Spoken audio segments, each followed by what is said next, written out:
Absolutely amazing.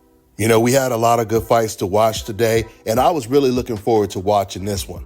But because it came on at the same time the Hitchens versus Parle fight came on, I had to watch this fight later. And when I watched it, I was so amazed how the fight ended. But it wasn't just the fact that Ramirez quit. It's who he is and how he quit. Now, and I'm not trying to say it's impossible for a fighter on this level to quit. I just want to give you his credentials.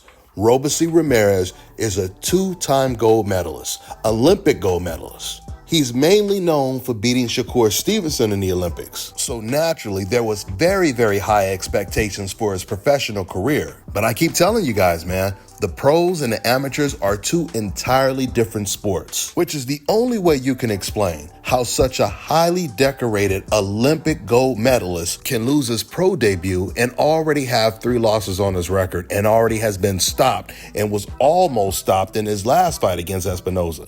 Now, speaking of being a good amateur, there was another good amateur who lost today, and he beat Keyshawn Davis 3 times in the amateurs. He was 3-0 against Davis, and that is Mark Castro. He just suffered his first loss. And just like Roby Ramirez, Mark Castro, he got a big promotional deal because he beat Keyshawn Davis and other good fighters in the amateurs as well. Well, it wasn't too long ago, maybe a year or 2 years ago, that you had some fans saying that Keyshawn needs to fight Mark Castro. Whenever Keyshawn will go live, it would be a group of fans saying, "You're ducking Mark Castro, you need to fight him." Well, all of a sudden, shortly after they start saying that, those fans just disappeared. They stopped mentioning Mark Castro's name. And like I said, guys, this was way before Mark Castro suffered his first loss. Well, the reason why those fans disappeared is because they started to notice that Mark Castro was having a very difficult time adjusting to the pros. After maybe his first 2 professional fights, it started to show. You could tell that he was nowhere near the same fighter that he was in the amateurs. A couple of fights ago, he had got knocked down and hurt multiple times. And that was the reason why fans stopped saying Keyshawn Davis needs to fight Mark Castro. Now, Keyshawn Davis, who just fought in a title eliminator when he knocked out Lemos, he's about to fight for a title against Baranchek. And now those same fans are back and they're saying that Keyshawn, he needs to fight Andy Cruz.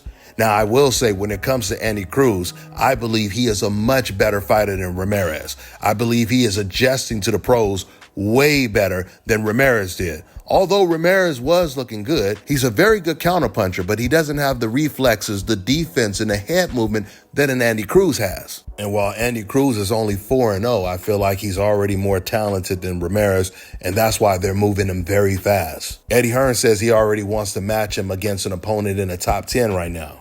But enough about Andy Cruz and the amateurs versus pros. I think you guys get the point. Now let's get back to Ramirez.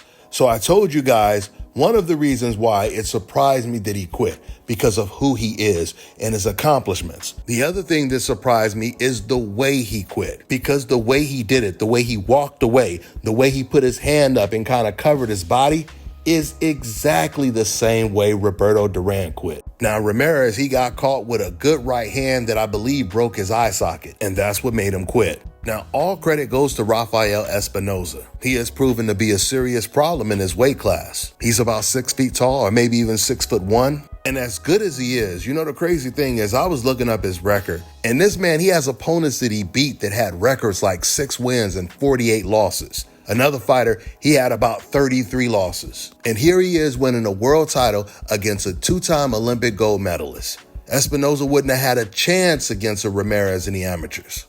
But as a pro, he's much better than Ramirez. So at the end of the day, Ramirez, he could definitely bounce back.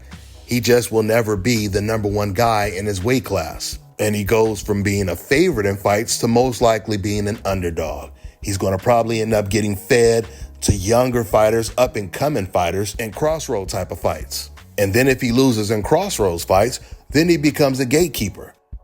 And at the end of the day, unfortunately, at Ramirez's expense, this is what makes the sport so great and so unique, because we always get to see things that we've never seen before. And speaking of things we never seen before, now we might get to see Bruce Carrington versus the champion, Rafael Espinosa. And man, that's going to be a hell of a fight. So with that being said, I'm going to go ahead and wrap this video up. I'm going to talk a little bit more about that possible fight between Carrington and Espinosa, but I'll do that in a separate video. That's all I got for now, guys. I'm on to the next one. All right, now check this out, guys. If you're looking to repair eczema scars, burns and bruises, dark spots and blemishes, fever blisters, diabetic ulcers, this right here is the perfect product for you guys. It's called LO Key Face and Body Oil. Athletes and top-ranking boxers, they're also using it after training to reduce swelling, inflammation, and to ease the pain. So get yours today. Go to lodekey.com, like them on Facebook, and follow them on Instagram.